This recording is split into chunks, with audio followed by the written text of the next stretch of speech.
Hello guys, आज हम पढ़ेंगे सिंधु घाटी सभ्यता। सिंधु घाटी सभ्यता की खोज राय बहादुर दयाराम साहनी ने की थी और इस सभ्यता का तिथि 2400 ईसा पूर्व से 1700 ईसा पूर्व माना गया है। सिंधु सभ्यता जो था प्राक ऐतिहासिक या फिर उसको कांस्य युग भी कहा जाता है और सिंधु सभ्यता के जो निवासी थे वह निवासी द्रविड़ और भूमध्य सागरीय थे। क्लियर? राय बहादुर दयाराम साहनी ने 1921 ईस्वी में सिंधु सभ्यता की खोज की थी। सिंधु घाटी सभ्यता जो थी एक नगरी सभ्यता थी। यहाँ का समाज मातृसत्तात्मक समाज था और यहाँ के घर जो थे वो ग्रिड पद्धति पर बना हुआ था और सिंधु घाटी के जो लोग थे वह शहद खाना पसंद करते थे मीठे में। और यहाँ का मुख्य जो फसल था वो जौ एवं गेहूं था।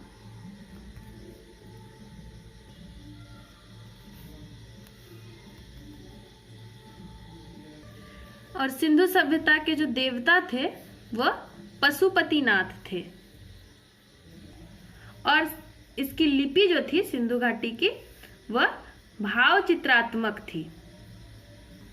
और सैंधव सभ्यता में पर्दा प्रथा एवं वैश्यावृत्ति प्रचलित था। सिंधु घाटी के लोग वहाँ की धरती जो थी उसको उर्वरकता की देवी मानकर उसकी पूजा किया करते थे।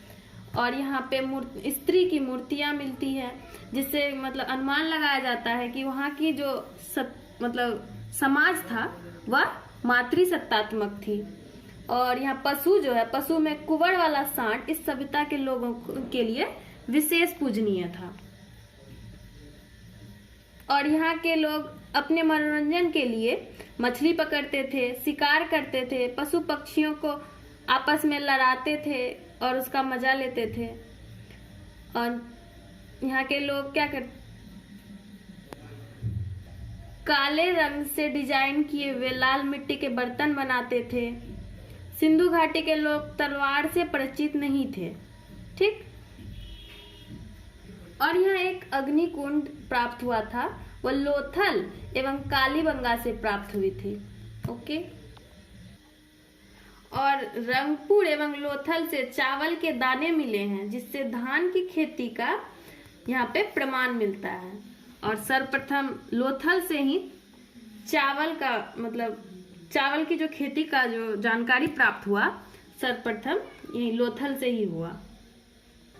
और जो सैंधव सभ्यता था, सैंधव सभ्यता का संभवतः कारण जो माना जाता है वो बाढ़ के कारण ही इसका विनाश हो गया था।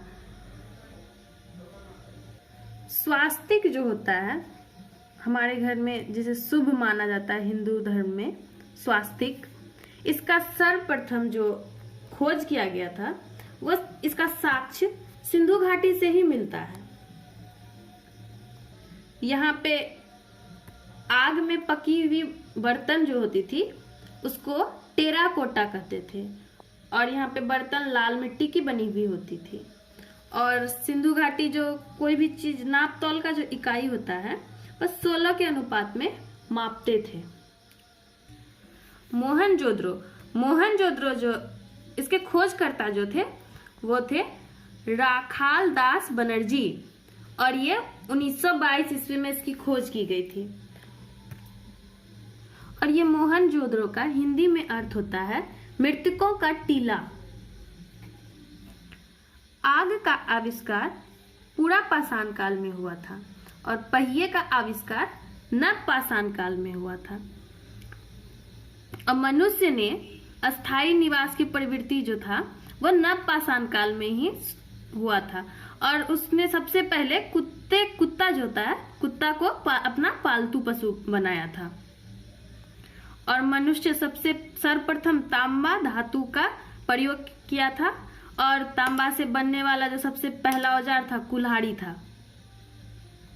और खेती का आविष्कार नवपाषाण काल में हुआ। और जो खेती का सबसे प्रथम उदाहरण जो मिलता है वह मेहरगढ़ में मिलता है। कोल्ड हिवा का संबंध चावल एवं प्राचीनतम साक्ष्य से है।